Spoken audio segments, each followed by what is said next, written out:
అతి తక్కువ ఇంగ్రీడియెంట్స్‌తో చాలా ఈజీగా ఇంట్లోనే చేసుకోగలిగేటటువంటి వెజ్ మంచూరియన్ ఎలాగ చేయాలో చూద్దాము.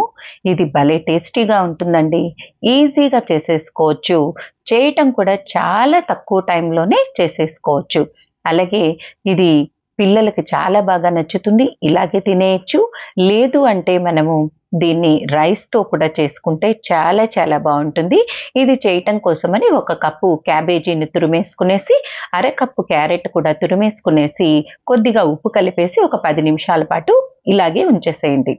ఇప్పుడు ఇందులోకి నీళ్ళంతా ఊరిపోతాయి కాబట్టి ఒక గుడ్డ తీసేసుకునేసి, మనము ఈ ఉప్పు కలిపినటువంటి ఈ తురుమంతా కూడా ఇందులో వేసేసుకునేసి, ఈ విధంగా పిండేసామంటే మనకు చాలా బాగా ఇందులో నుంచి నీళ్ళంతా కూడా వచ్చేస్తాయి. ఈ ప్రాసెస్ అనేది ఖచ్చితంగా చేయండి.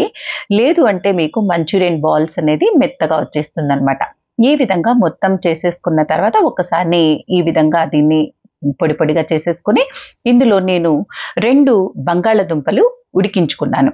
ఈ ఉడికించుకున్నటువంటి బంగాళదుంపల్ని ఇందులో వేసేసుకునేసి 3 టేబుల్ స్పూన్ల వరకు ఆనియన్స్, అలాగే 1 టేబుల్ స్పూను గ్రీన్ చిల్లీసు, కొద్దిగా అల్లము వేసేసుకునేసి ఈ విధంగా తురిమేసుకునేసి ఇందులోనే మిరియాల పొడి, కారము, 1 కప్పు మైదా, 1 కప్పు కార్న్‌ఫ్లోర్ కూడా వేసేసుకునేసి ఇదంతా ఇందులో కలిసేట్టుగా కలిపేసుకోండి. ఇందులో నీళ్ళు అస్సలు వేయొద్దు. నీళ్లు వేయకుండానే ఈ తడితోనే ఈ విధంగా బాల్స్ వచ్చేస్తాయి. ఈ విధంగా బాల్స్ చేసేసుకున్న తర్వాత మనము ఆయిల్ ముందుగానే వేడి చేసి పెట్టేసుకోండి. ఇందులో ఏం చేస్తారంటే డీప్ ఫ్రై చేసేసుకోవాలి. డీప్ ఫ్రై చేసేటప్పుడు ఆయిల్ అనేది మనము అటు ఇటు అంటే లో మీడియం ఫ్లేము చేసుకుంటూ ఫ్రై చేసుకోండి. ఫస్ట్ 2 మినిట్స్ కదపద్దు బాల్స్‌ని. ఆ తర్వాత ఈ విధంగా మనం అనేసామంటే ఈ బాల్స్ అంతా కూడా ఈవెన్‌గా ఉడికిపోతాయన్నమాట. తొందరపడి మీరు హై ఫ్లేమ్‌లో పెట్టేశారంటే ఈ బాల్స్ అనేది లోపలంతా పచ్చి పచ్చిగా ఉంటుంది. పైన అసలు క్రిస్పీగా ఉండి లోపల ఏమాత్రం ఉడకకుండా ఉంటాయి. అందువల్ల మీరు ఆయిల్ టెంపరేచర్ అనేది అడ్జస్ట్ చేసుకుంటూ వేసుకోండి. అలాగే వెంటనే కూడా బాల్స్ కదపద్దు.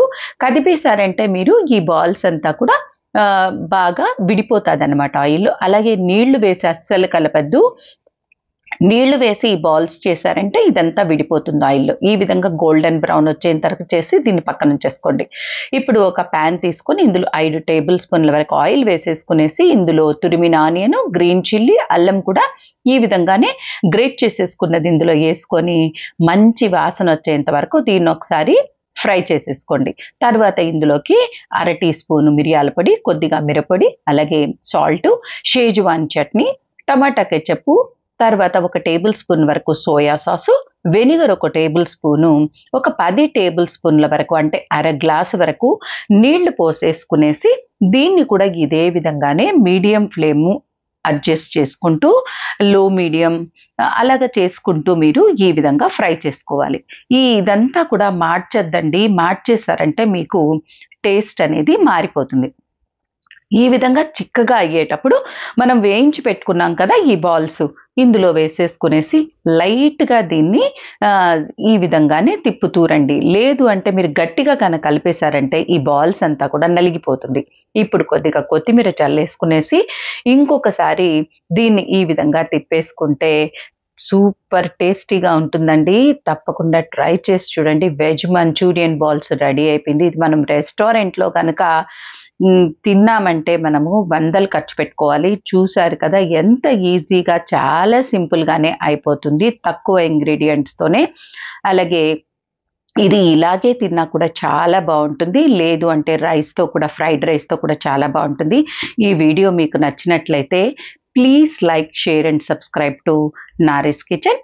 అలాగే ఇంకా మంచి మంచి రెసిపీస్ చూడాలి అంటే మన నారీస్ కిచెన్ ఛానల్‌ని ఒకసారి విజిట్ చేయండి. ఇంకా అందులో మంచి మంచి రెసిపీస్ కూడా మీరు చూడొచ్చు. అలాగే మీకేదన్నా రెసిపీ చేయాలనంటే నాకు కామెంట్ సెక్షన్‌లో పెట్టారంటే నేను తప్పకుండా ట్రై చేసి మీకు చూపిస్తాను. Please like, share and subscribe to Nari's Kitchen. రైస్‌తో తినాలి అంటే గ్రేవీని కొంచెము నీళ్ళగా చేసుకోండి. అంతే అండి. Thanks for watching.